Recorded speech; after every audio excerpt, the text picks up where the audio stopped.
Oops. Okay, I'm at Redmond Caves by the south entrance where the parking lot is. So I'm right where the map says parking area. I just did cave 4. Cave 5 is small, so I'm going to skip it for now. So I'm going to go find cave 3.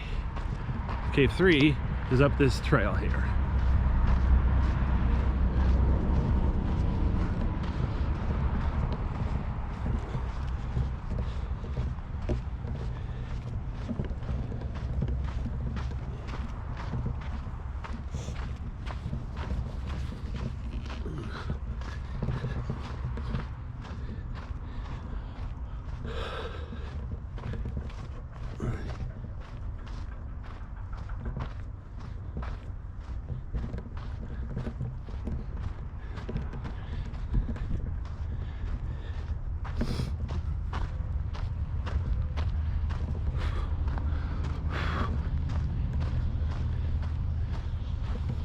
As you can see, the ground around here mostly looks flat with a little bit of trees, about 20-foot tall trees. It's shorter, kind of the desert equivalent of Christmas trees. There's one that's 30 feet. Ooh. Okay, so here we go.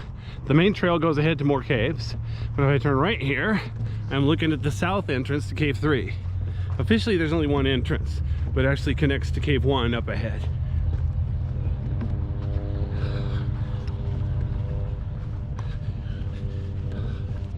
Now this is a nice tall cave I can mostly stand up in, so it should be easy-ish.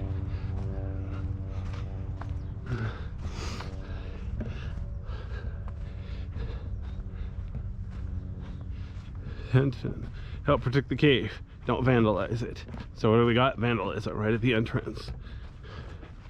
Okay, so here's the entrance. Let me do a quick lap.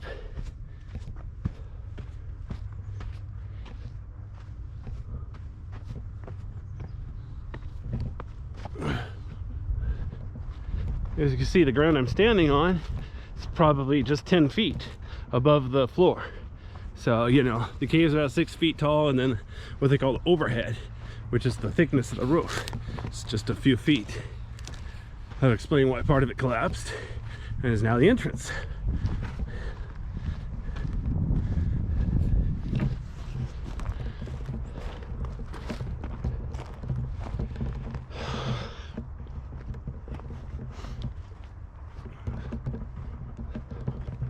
Okay. Wow. I got the second dose of the COVID-19 shot yesterday, so I'm feeling a little tired, but I'll press on as long as I'm here.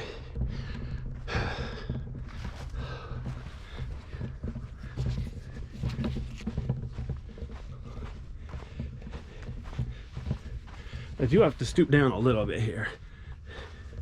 Notice the ceiling is like, oh, that's weird. So he stuck a round thing there. Looks like a pen. Oh boy, people these days try to be funny.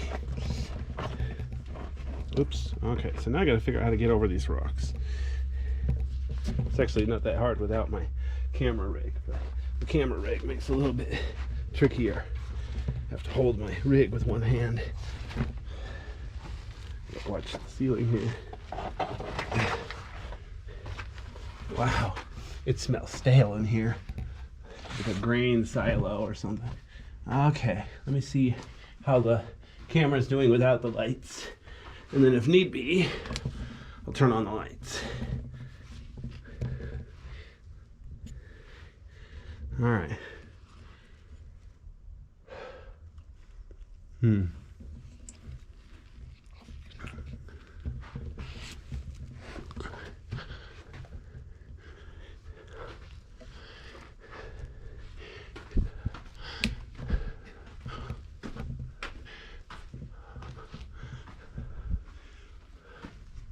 There's another way I could have climbed in or out of the cave, just over these rocks.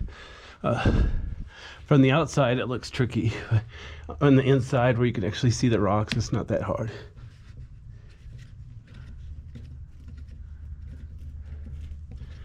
Okay, so I'm gonna go down here a bit. I'll turn on the flashlight See if there's anything I'm missing. There's damp spots down here. I don't know if that's legitimate dew or water flow, or somebody spilled a drink, or somebody peed, or what. A place like this, you never know.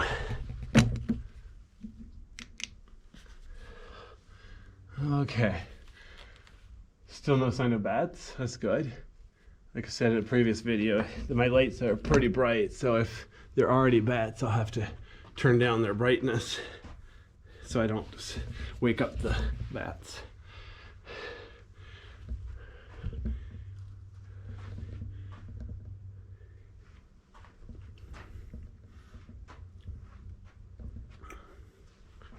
Alrighty then. Notice the pile of dirt to the right? That's where it's been coming in through the cracks in the ceiling.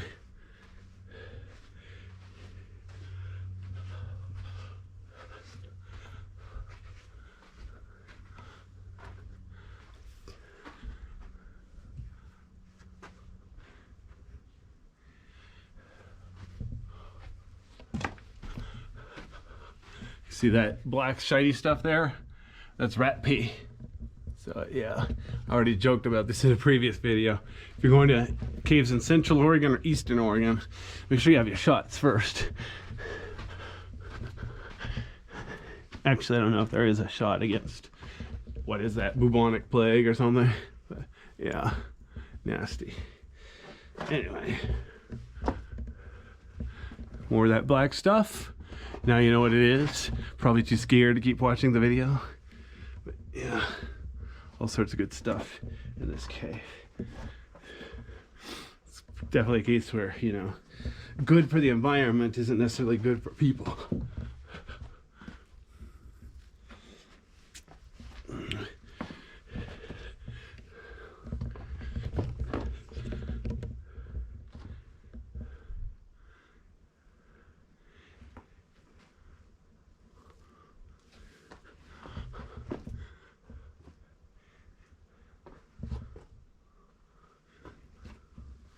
The only thing is I'm shooting at 5K resolution with one of my cameras, but the bit rate's only 60 megabits per second.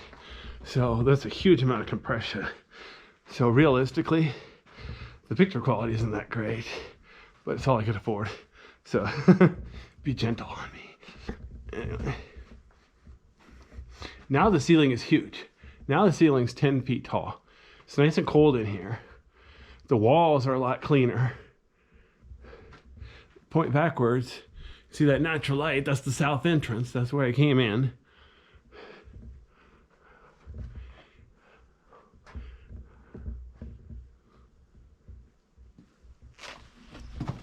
Oops.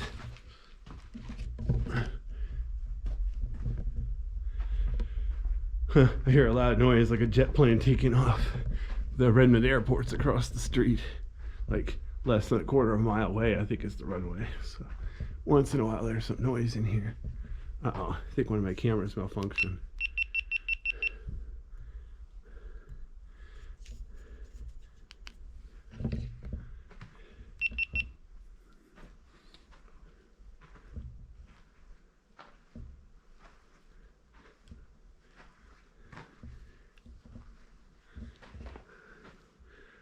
Yeah, more vandalism on the walls. Of course, the